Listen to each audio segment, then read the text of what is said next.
झेप मराठी, आरसा महाराष्ट्राचा। धुळे जिल्ह्यातील दोंडाईच्या शहरानजीक असलेल्या धावडे गावात अज्ञात चोरट्यांनी बंद घराला लक्ष्य करीत धाडसी घरफोडी केल्याची घटना 10 जुलै रोजी मध्यरात्रीच्या सुमारास उघडकीस आली आहे। या घरफोडीत सुमारे 11 तोळे सोन्याचे दागिने, 40 भार चांदी तसेच 4 ते 5 हजार रुपयांची रोकड असा लाखो रुपयांचा ऐवज लंपास करण्यात आलाय। या घटनेमुळे परिसरात खळबळ उडाली असून नागरिकांमध्ये भीतीचं वातावरण निर्माण झालंय। मिळालेल्या माहितीनुसार रवींद्र गुलाबसिंग गिरासे हे घर बंद करून बाहेर गावी गेले होते। घर बंद असल्याची संधी साधत अज्ञात चोरट्यांनी घरात प्रवेश केला।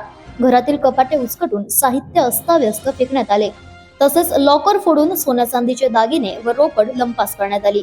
घटनेची माहिती मिळताच दोंडाईच्या पोलीस ठाण्याचे पोलीस निरीक्षक दिनेश सोनवणे, पोलीस उपनिरीक्षक इम्रान खान, गुन्हे शोध पथक, ठसे तज्ञ व श्वान पथक घटनास्थळी दाखल झाले। त्यांनी घटनास्थळाची पाहणी करून चोरट्यांचा शोध सुरू केलाय।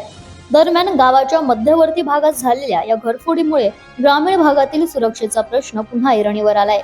प्रतिनिधी समाधान ठाकरे, झेप मराठी, दोंडाईचा।